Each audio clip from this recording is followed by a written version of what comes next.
All right, Chelsea fans, welcome back to another episode. That's right, the London is Blue podcast. Hopefully, your favorite Chelsea podcast out there and part of the Men in Blazers Media Network. Dan, one of your hosts here, and unfortunately, joining you after a really unfortunate weekend for Chelsea Football Club, not just for the men's team, but on the day of recording, Sunday, March 31st. Bit of an April Fool's joke came early. Arsenal winning in extra time against the Chelsea women's team in the Conti Cup final. No Brandon here with me today, but Nick, I know you were watching the match as well, and boy, oh boy, just the second gut punch of the weekend for Chelsea supporters. Yeah, tough one. That was tough. Just kind of feels like nothing's going to go right now. So, it's like you're kind of just waiting for the other shoe to drop, unfortunately, instead of feeling really optimistic and hopeful. Usually when I watch the Chelsea women, I feel very optimistic and hopeful, but it's just one of those very, very bad weekends where nothing, unfortunately, feels like it's going to go your way. And you put good karma back into the world by going and doing yard work at your parents' place this weekend. Ultimately, you did your part. Guys, I moved so much dirt yesterday. You have no idea. My parents were making raised gardens and stuff at their home in Nebraska, and I helped them move a bunch of stuff. And it was really intense, but good mindless work. And I thought surely the football gods would smile upon thee for doing a nice thing, but no rewards. Nice guys finish last, as you know. 'Twas not to be this weekend for Chelsea. It was, and look, you can listen to a wonderful Blue Royalty episode dropping on Tuesday, recapping the unfortunate outcome of the Conti Cup final. But for this episode, we are going to be digging into the fact, trying to X-Files this situation and uncover how Chelsea, with a one-man advantage for about a full half of football and a 1-0 lead, ended up drawing 10-man Burnley, being coached by the assistant, 2-2. That's right. That is the episode we are getting into right now. It is the Burnley match review. And Nick, as we always do, we've got some 3-word match reviews from the listeners, from the supporters, to help set the stage for what the vibe is. And I believe the vibe check is not good. Yeah, no, the vibe is poor, Dan. Thanks for asking.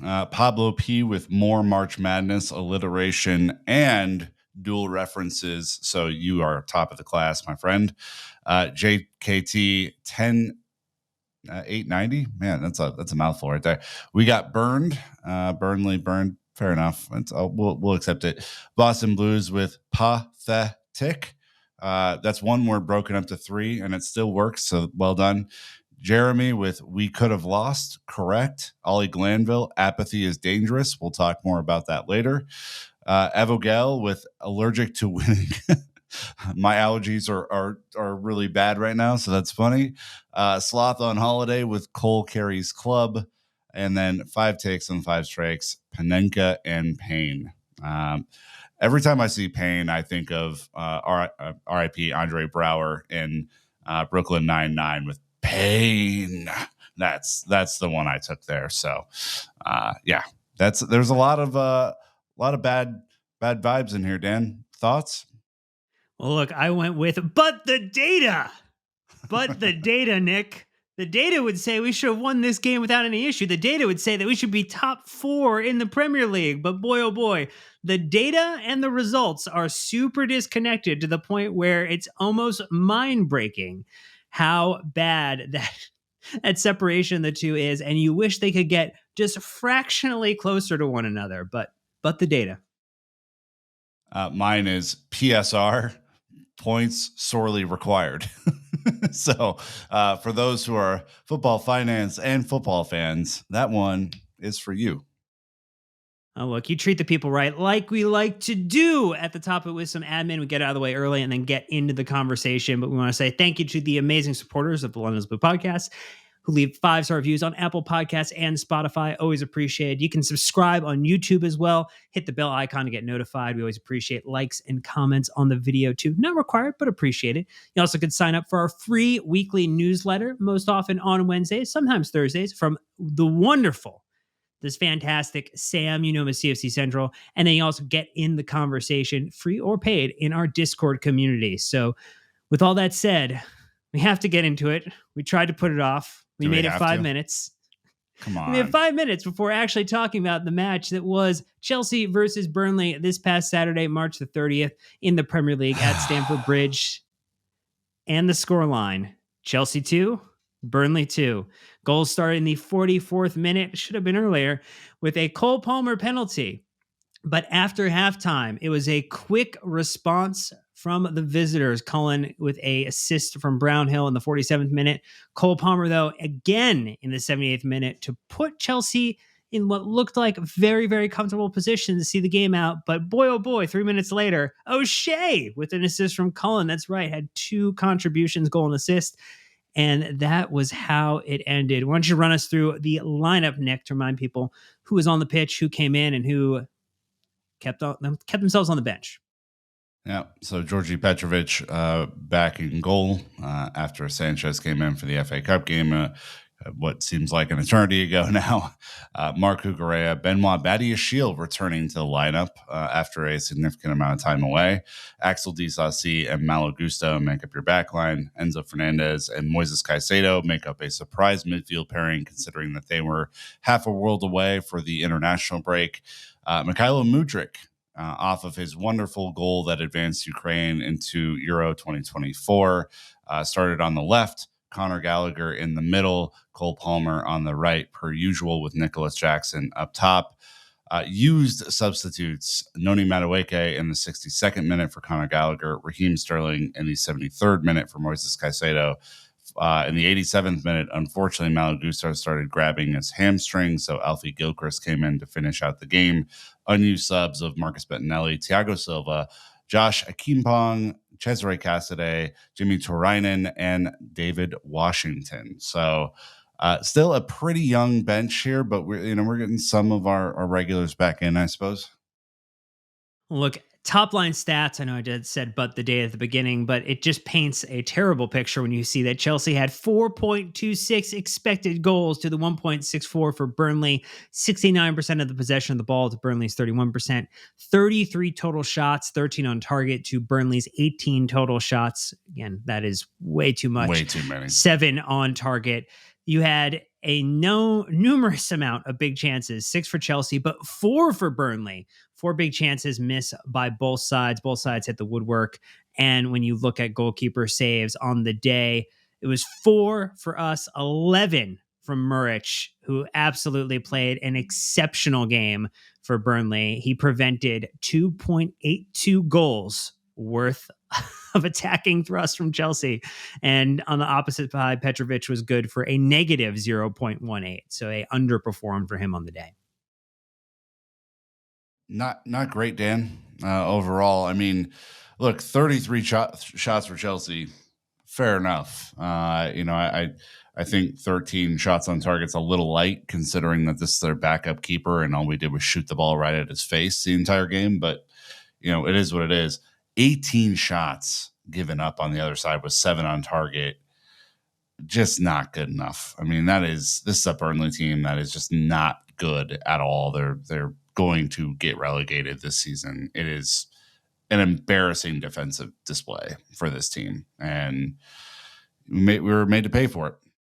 They had a better XG. They had a better attacking performance playing a man down in the second 45 minutes than they did in the first half, which is, again, telling a bit of the story of why Chelsea did not walk away with maximum points. One random stat: 20. Cole Palmer is the 5th player to reach 20 goal involvements in his first Premier League season with Chelsea, after Jimmy Floyd Hasselbank in 2001 with 32, Eden Hazard in 2012-13 with 20, and Diego Costa in 2014-15 alongside Cesc Fabregas. 2014-15, Costa had 23 and Cesc Fabregas had 21.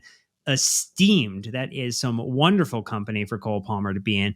And Nick, it does seem like you were able to, even with a draw that felt like a loss, you found an NPET shithouse moment in the match.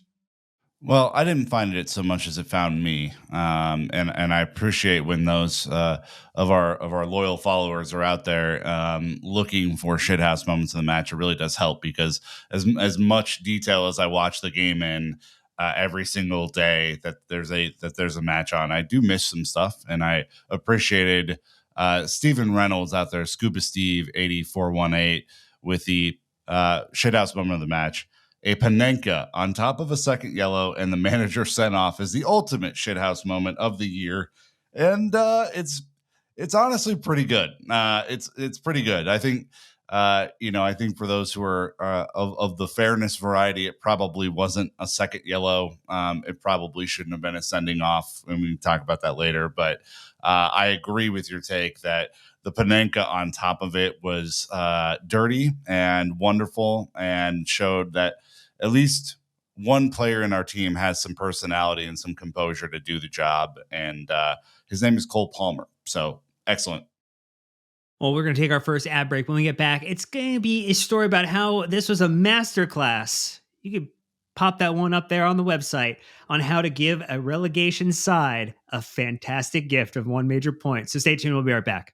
Nick, you might say this was the wildest outcome of the weekend. You also might say it was the most predictable outcome of the weekend for how Chelsea, given 45 minutes of opportunity to play against a team a man down, to attempt multiple shots on target with more possession of the ball, couldn't walk away with maximum points.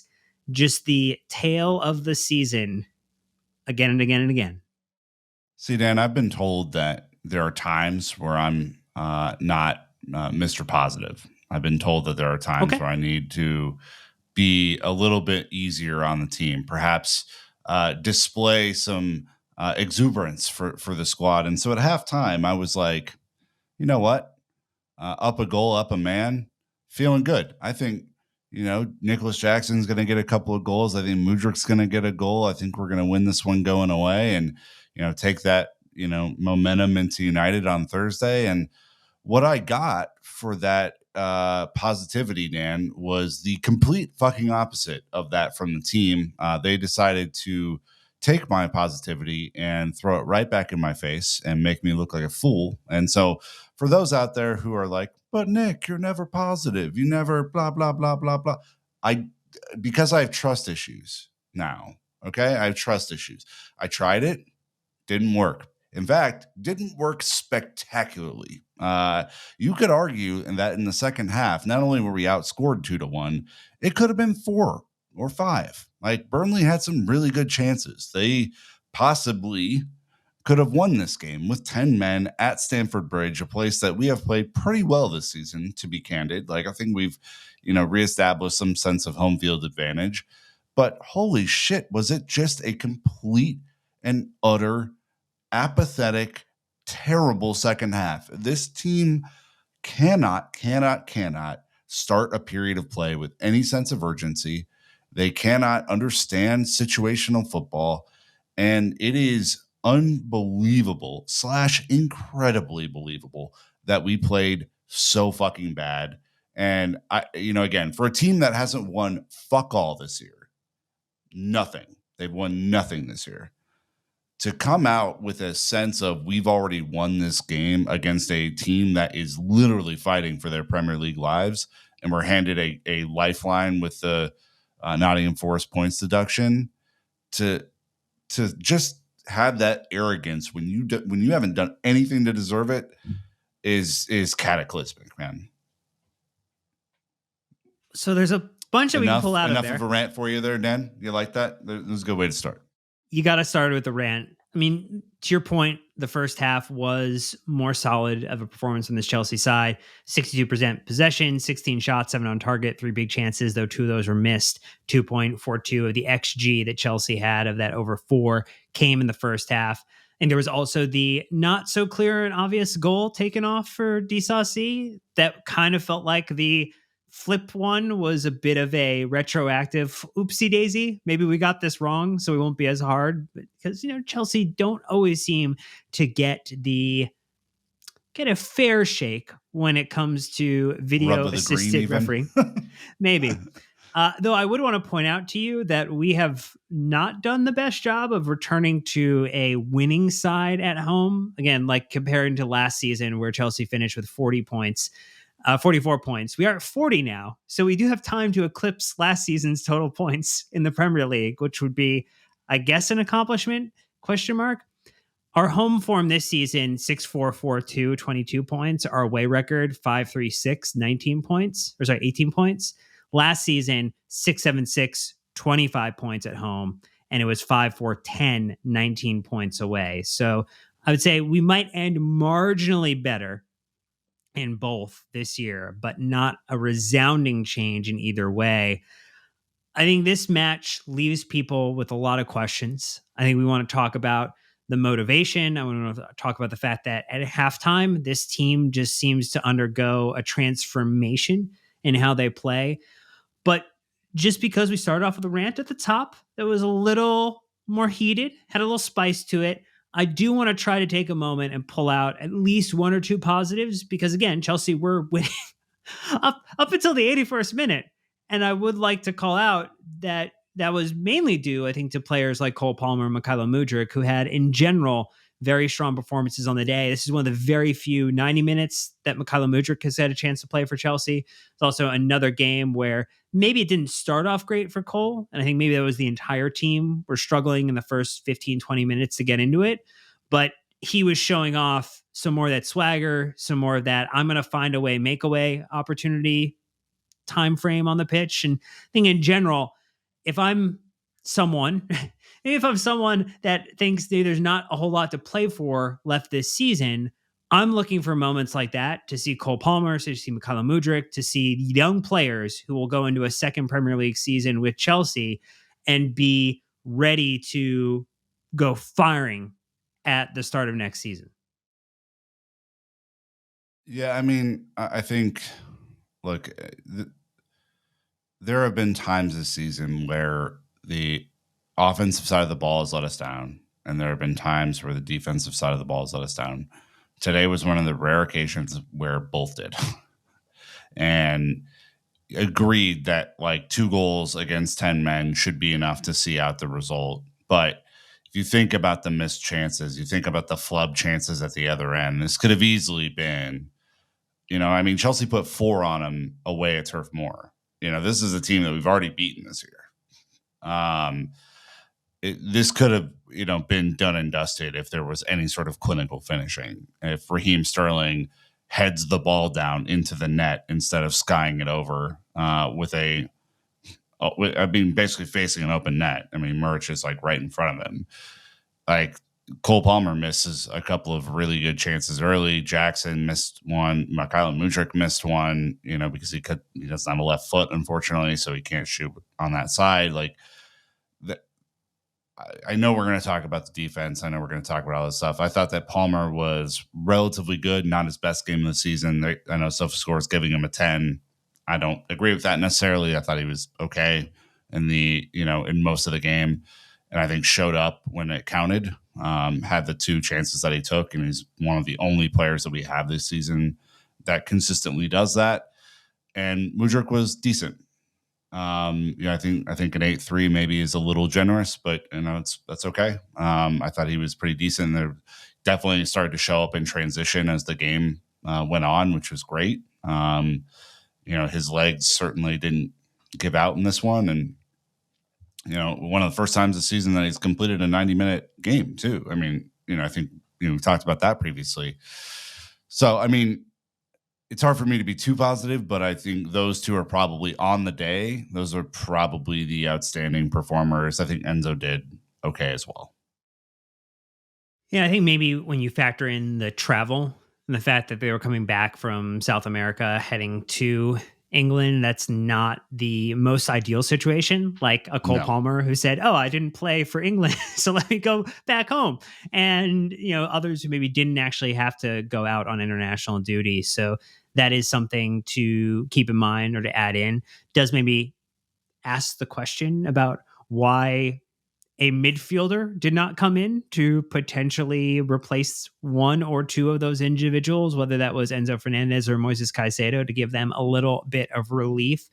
But speaking of, I think Mudryk in particular, I thought he still has an interesting uh, challenge of maintaining possession, but I'm liking where he's starting to get more direct in his runs. He's starting to kind of bring them in from out to in versus from in to out. So he's starting closer to the wing and trying to bring it in. When you look at his like heat map, it's really around the top left-hand corner of the box is where it's like the brightest red. And so it starts, from the line, kind of cuts in, and he's really dragging a ton of players along with him and started to find some opportunity where he could say, oh, I'm going to connect it with somebody else. I'm not going to go to maybe to carry it myself too far. I think part of it's going to be getting better partnerships there. I don't like Mark Cucurella and Mykhailo Mudryk. I think that is not the best left-hand side pairing that Chelsea could put together. But I do like the way that Nico Jackson, Cole Palmer, we're starting to build a little chemistry there. I mean, Cole did do a lot of tracking back. I mean, there actually like are parts of his heat map on the very, very like backside, like in front of our box where he has like a couple moments where he popped up, which like tells you maybe we didn't keep possession on the pitch exactly where we wanted to the entire time. But I think these are things that at least in isolation from the result, you can feel good about when it comes to seeing players develop and maybe not necessarily maybe in spite of coaching, they are finding an opportunity with the time they have on the pitch to become better players for Chelsea. And whomever is managing in the next game, in the next match, in the next season, they would benefit from this. Let me clarify a point from earlier. I said Cole Palmer was okay on the day. He was obviously our best player on the day. There's no doubt about it. He's a quality player, does everything right. I think really has picked up defensively, as you mentioned. Some of his heat map tracking back is really good. I think we'll talk about some of his quotes here in a second. So if you're like, oh, Nick, you're telling me that Cole Palmer was no, he was good. I think when you look at what his typical shot quality is, and then you look at his shot, map on the day, there are a few where, again, you're facing their backup keeper. You'd expect him to put it around him or into the upper 90 or whatever. And because he's so good, I think his floor gets raised, right? For what I consider him to be, to have a great day. And I think the 10 on Sova score just seemed a little high for what was out there. That's all I was saying. He obviously had a good day.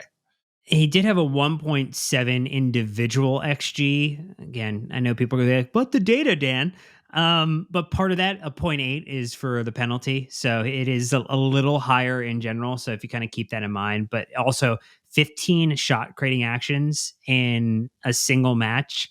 Like we have had seasons where like 15 is the highest that a player gets for Chelsea. So the fact that he had 15 in a single game, he has 104 on the season currently. Like it's a really, really nice place for him to be. And I think in general, better team performance, most likely better shot taking from a couple others. I mean, you would argue that he would be like an 11 out of 10 on the day, given where he could have been.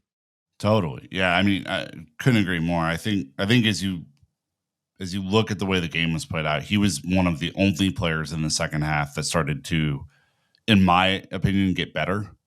Like, I think he started to really warm up into the game and started to understand how Burnley were trying to play him. I mean, they were bracketing him as any smart team would do. And unfortunately, Nico Jackson doesn't have the best day and doesn't finish his chances. And, the one time that, Cole Palmer was able to score in the second half is off of a really cheeky back heel from Raheem Sterling where he's in on goal and slots it home perfectly. And, I think as you look at this team, we've talked about how the offensive production has improved, and Cole Palmer is almost 40% of that now. I mean, if you look at total goals and his contributions, like he is special. He needs everybody else to step the fuck up from a production standpoint, because that solves a couple of problems. One, we win this game going away, and two, it creates more space for him in the future. If everyone else is a threat and he's just one of many threats, you think of the way that Man City plays, or even Arsenal right now, or even Liverpool, like when you have multiple threats on the field, it's hard for a team to do what they were doing to him yesterday, which is double him up on the wings and, try and make him pass through 2 or 3 people to get to where he wants to go. And everyone else now needs to step up and do a job, because that guy is so talented that if they are playing the way that they should be playing, good night. It's going to be tough for teams to deal with that. Speaking of trying to hold and be the standard and raise the bar at Chelsea, Cole Palmer did have some comments that came out through the Chelsea website after the match in response to the giving up a point, or giving away 2 points, rather, giving up the point to Burnley. Said that simply can't happen. To go in front against 10 men and then to lose the lead at home, it's just not good enough. The dressing room is really down, because we know we should go on and win this game when they go down 10 men, especially at home. It's a similar story, if we're being honest. We have to take responsibility and improve on this as players. We fashioned many chances but couldn't put them away at the other end, and there were times where we were sloppy in our defensive work, which I think is a very fair assessment for how the team did not contribute as a unit. We've seen strong individual performances. We've seen plenty of individual failings this year, and we've still seen a side that is not always rocking out as a team together. And that is emblematic of, I think, what maybe Cole is saying here in terms of the fact that, like, we as a group did not get it done. I know that these are professional players, and I know that there's a lot of quality in this team. I think some would argue not as much as many think, but I think there's a lot of quality in this team. He is one of the very few players in this team that does not seem afraid. He does not seem afraid of the moment. He does not seem afraid of making a mistake, because he knows that he's good enough to fix it. He doesn't seem afraid to just say what needs to be said. I think there are a lot of player interviews this year that have tried to sugarcoat or make things feel better than they were. He doesn't do that. He speaks plainly, and I think a lot of people appreciate that. That this 21-year-old kid is taking responsibility in a very plain spoken way. Like, it's not good enough. It can't happen. Like that. Those things are things we're used to hearing from seasoned veterans, from people who should be, better and leading this team forward. And if anything, through the end of the season, the stakes are basically zero now. I mean, this team is kind of floating into whatever is going to happen. I just hope that some of these guys step up and aren't afraid. I really do, because it will benefit us forever if that happens. If you get players who are like, fuck it, no pressure anymore. We're not going anywhere. Like, I'm going to just step up and try and do a job and get us to where we need to be. That would be hugely beneficial. Well, let's talk about where we aren't going, and some of the challenges that we've seen as it relates to where maybe the excuses have completely the excuse well is run dry. There's no water left in that excuse well. No more excuses in there?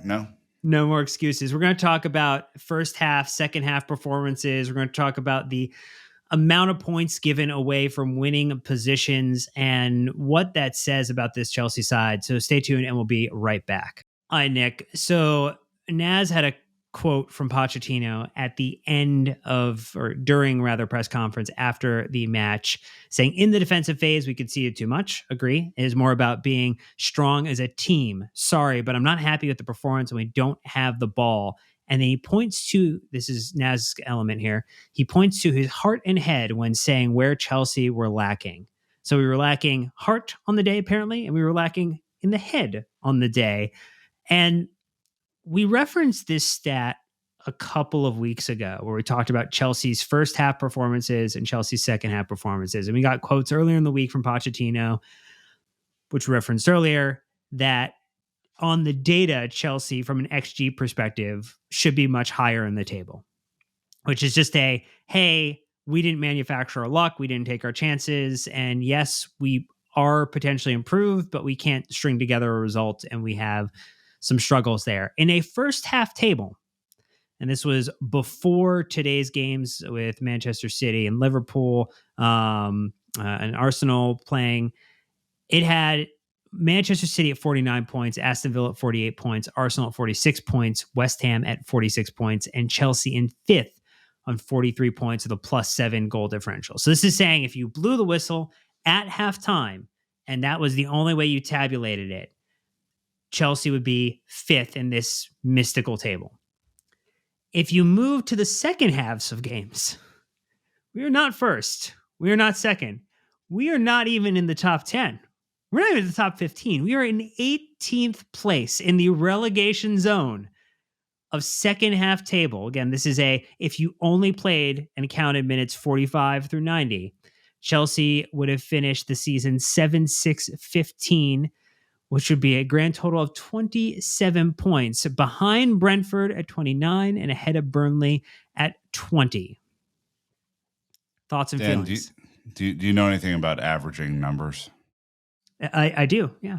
Okay. So if you added 18 and 5 together and divided by 2, you get 11.5. What place are we in right now? Well, I believe we are in 11th place, Nick. So as Dennis Green of the Arizona Cardinals once said, we are who we thought we are, or whatever the hell that was. We're exactly where we deserve to be. I mean, don't talk to me about stats. Don't talk to me about we should be in fourth. Don't talk to me about that. Don't treat us like we're stupid. We know what we watch week in and week out. We know that there have been some really decent / good performances this year. You think of both the Man City games. You think about some of the other matches that have been out there that have been okay or passable. And there's been a lot of dross out there this year. There's been a lot of the Burnley type matches. There's been a lot where we're clinging to a result by our fingernails. And there's been a lot of bad losses. So the law of averages would suggest we are exactly where we deserve to be. We are actually a little higher than we deserve to be in 11th and not in 12th if you round up. So, I mean, the team's just not good enough. The performances haven't been good enough. The manager hasn't been good enough. Sporting directors haven't been good enough. The owners haven't been good enough. Everybody hasn't been good enough. Everyone needs to raise their level. We are effectively on the beach in March again with nothing to play for. Another massive opportunity to climb the table. I mean, again, you look at this table, which we're going to talk about later, another massive opportunity to get 3 points and climb up and get points against your rivals who have dropped this weekend. Nothing. Every time we've had that opportunity this year, we have fucked it up. We have fucked it up every single time. And so don't talk to me about stats. Don't placate us like we're stupid, man. We're not. Again, I'm not a professional coach. There's no doubt about it. I'm simply an observer, and I think I know what I'm talking about. But there's some times where I don't. And you guys listening to the podcast, let me know when I'm wrong very frequently, and that's okay. But I mean, I'm not so dumb to say we'd be in fourth, because of course we shouldn't be in fourth. Well, part of being in fourth would be finishing out games, and I think taking everyone on a little bit of a memory road for where Chelsea have stumbled, in particular second halves of games. Rob, who friend of the pod, journalism_RP on X, with a list of some of those. West Ham away, 1-1 at halftime, lost 3-1. The Arsenal home match, 1-0 at halftime, drew 2-2. The Manchester City hurts. 2-2. 2-1 at halftime, drew 2-2. The Manchester United away, which was the 1-1 at halftime, and then we lost 2-1. The Manchester City 0-1 halftime. It was a drew 2-2. You had the Brentford drew 1-1. Away. We drew them 4-4 and 1-1. You're looking ahead at your script there. Yeah. Brentford drew 2-2. Burnley drew 2-2. Both of those were 1-0 at halftime. And so it's 5 actual points, as Rob has in a tweet here he follows with it, out of 17 possible points. 5 out of 17. Winnable potential positions. 19. No? 5 out of 19. He had a correction in that one. Okay. But winnable positions in the majority of those games given away. Let's just give a generous. Let's just do some fun theoreticals. How about we do it, Dan? Yeah. What if we just take roughly half of 17 and say that instead of 5 we had 8, so that would really boost us up just 3 points from where we are.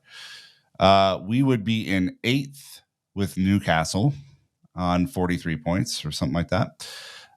Then let's do a theoretical where we actually finish, let's call it, I don't know, 75% of these games out and we actually do a job. That would put us at what, 13 or 14 points roughly. And so we would have, let's just take 13. So that'd be plus 8 from where we are right now.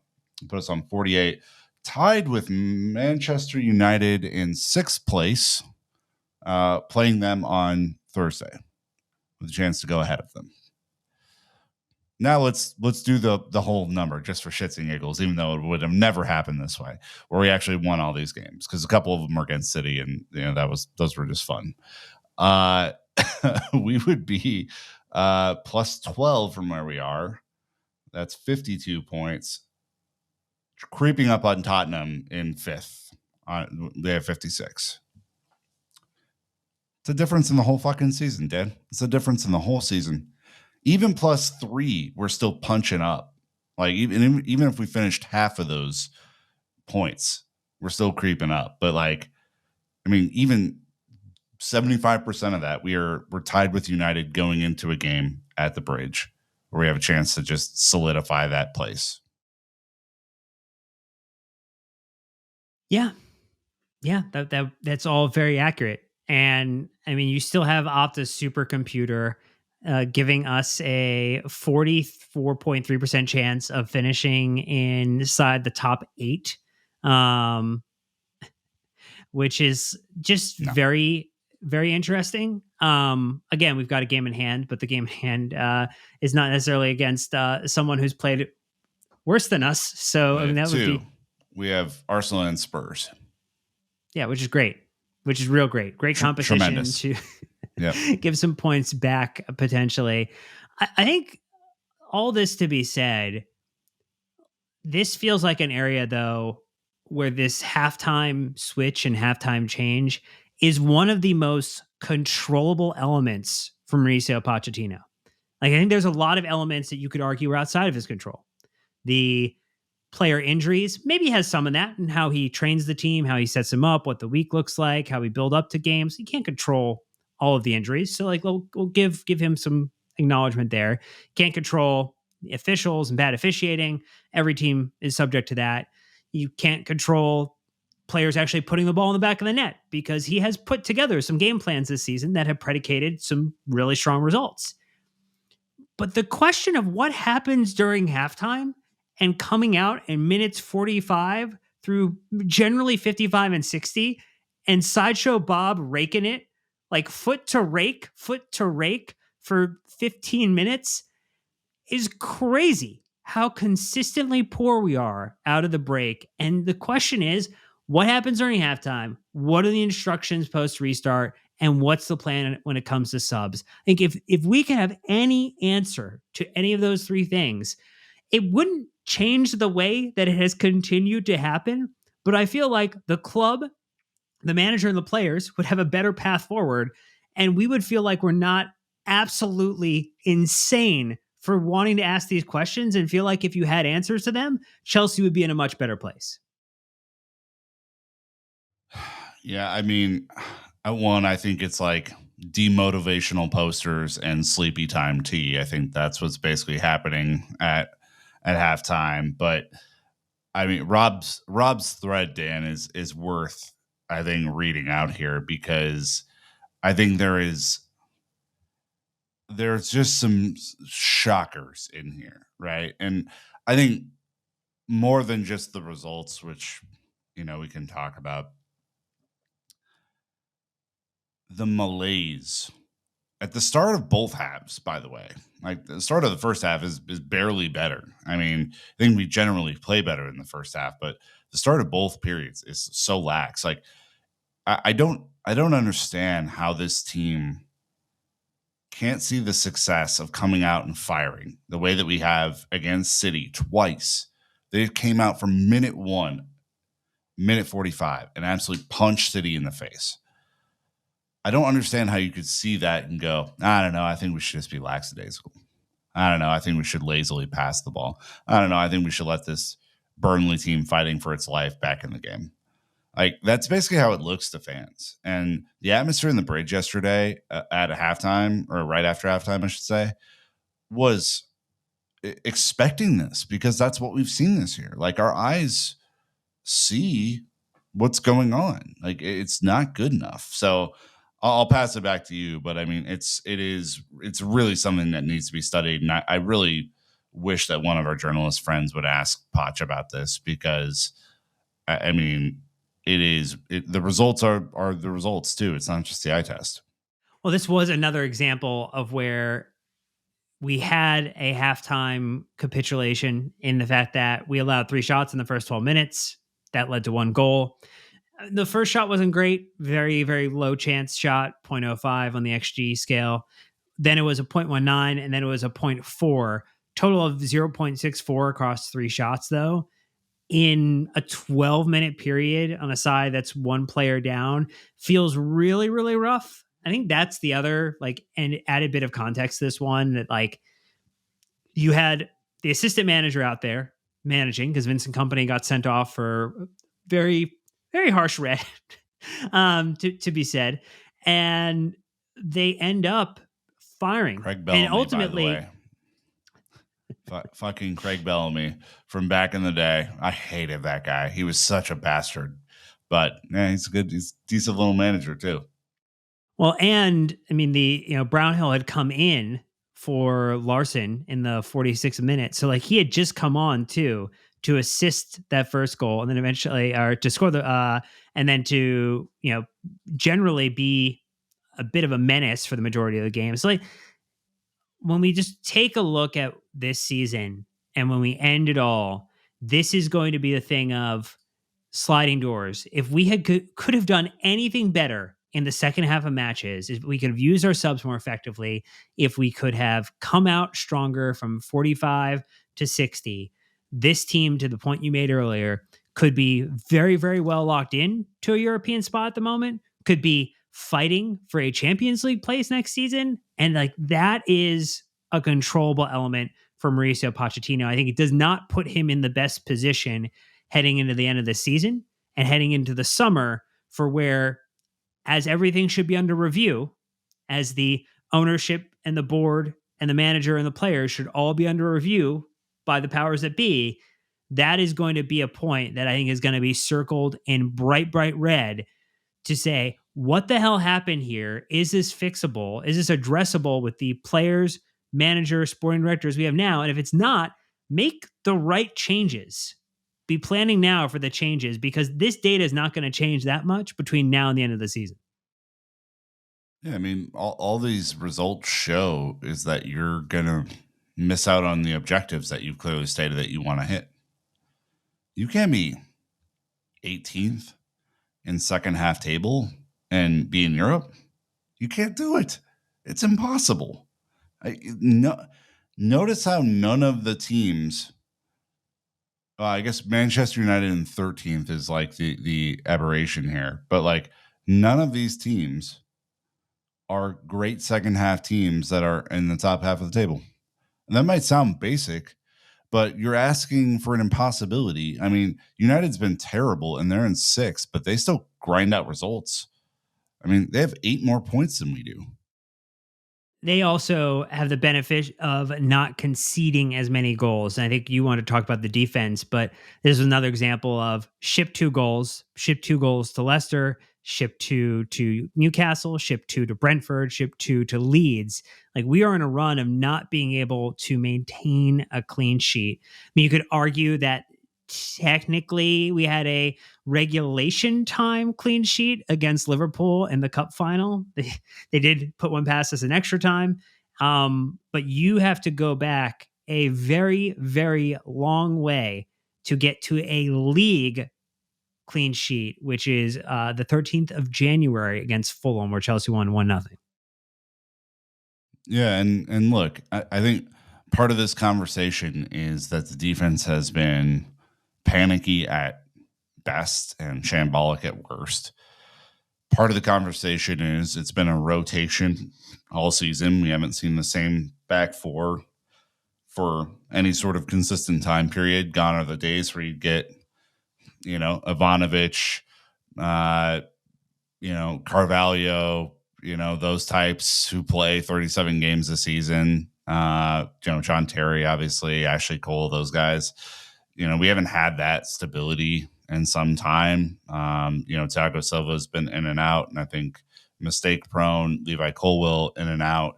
Benoit Badiashile in and out. Mal Gusto in and out. Reece James in and out. Correa in and out. Chilwell in and out. Like, the list goes on and on. Charles Chalaba had started 4 straight games before getting injured again. It's like it's shambolic at the back. You have us obviously switch the goalkeeper halfway through the season due to an injury. Now Sanchez is hurt again. Like, I understand for those who are like, well, it's not all Poch's fault. There are a ton of injuries. I totally get that.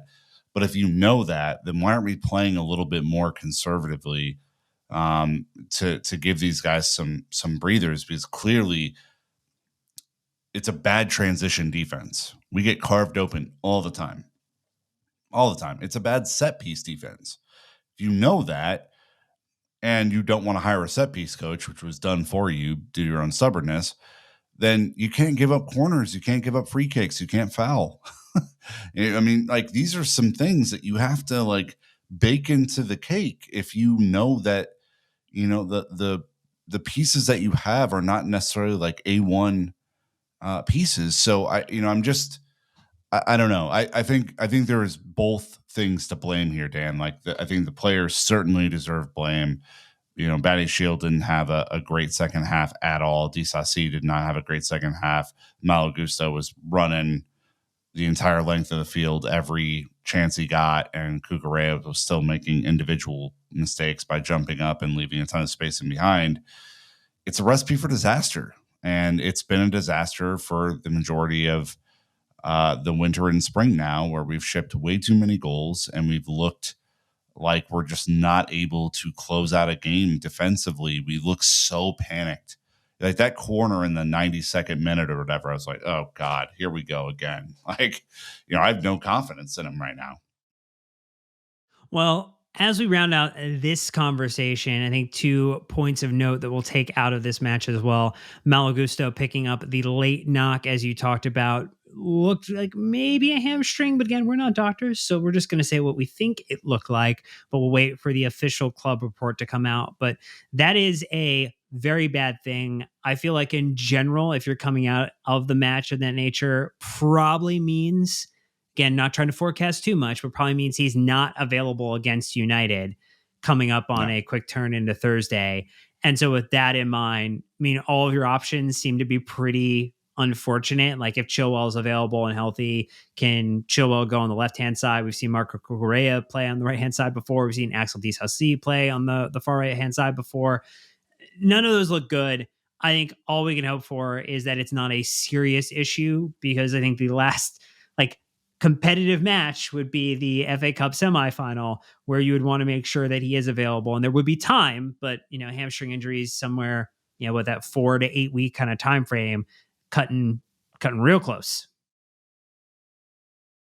I mean, you could argue outside of Cole Palmer, he's the most indispensable player that we have in our lineup right now.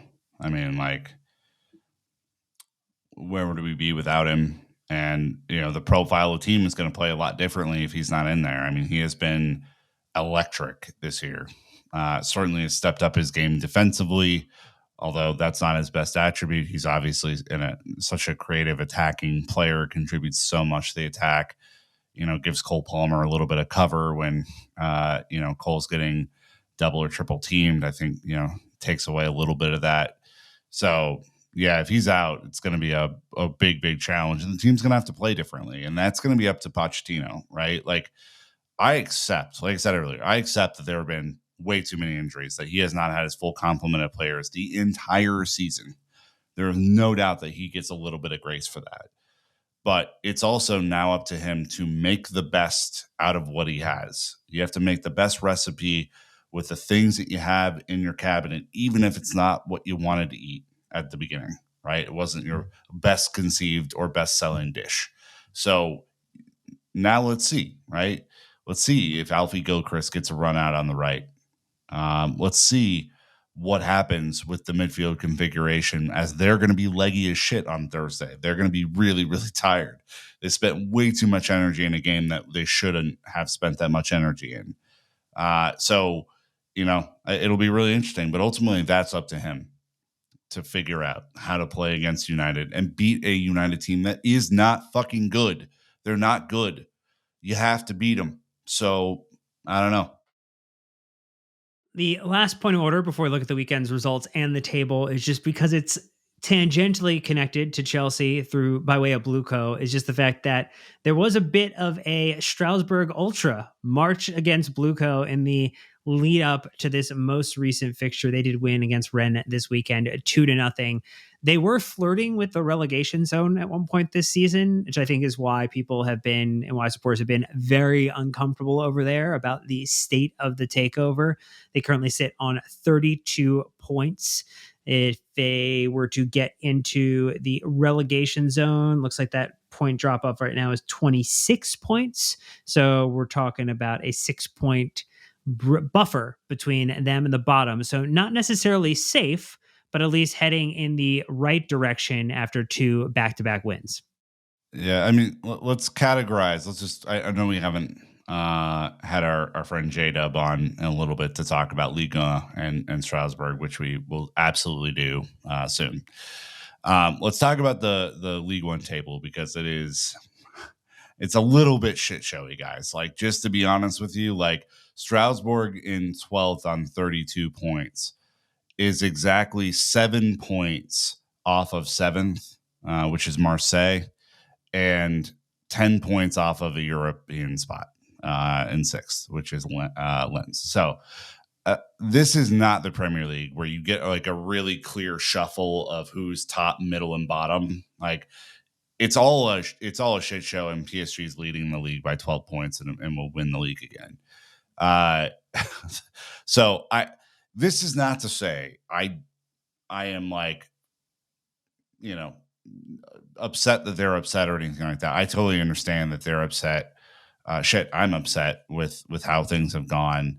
I just, the context needs to be included here, that they are both 6 points off of the bottom and like 10 points off of being back into Europe. It's not like there's like 30 points in between like there is with like the Premier League and stuff like that. So I just wanted to contextualize that. I mean, look, they've not been happy since the beginning about this. They have staged many protests. Their ultras have been all over social media. They've marched. They've done stadium protests. These guys are 0% happy with the new structure, and unfortunately, have not been able to stay as competitive as they were last year. Patrick Vieira not doing a phenomenal job. And, Angelo, Andre Santos are contributing a little bit to help them, but I think they are equally as frustrated as Chelsea fans, maybe a little bit more. We haven't seen a ton of protests from our ultras, quote unquote. But I think Blueco has to be careful. Like, they have to watch this. They have to understand fan sentiment. They have to communicate with fans, as we've said multiple times throughout the last, 6 to 8 months. They have to let people know what's going on. They have to be clear in their communication. They have to treat us like we're adults. Like, don't tell us that we should be in 4th with data. Don't tell us that we shouldn't be mad because we're near the relegation zone, whatever. Like, treat us like adults. Speak to us with empathy. We're giving a ton of money and time to follow these football teams. Respect us. I think that's a pretty simple plea.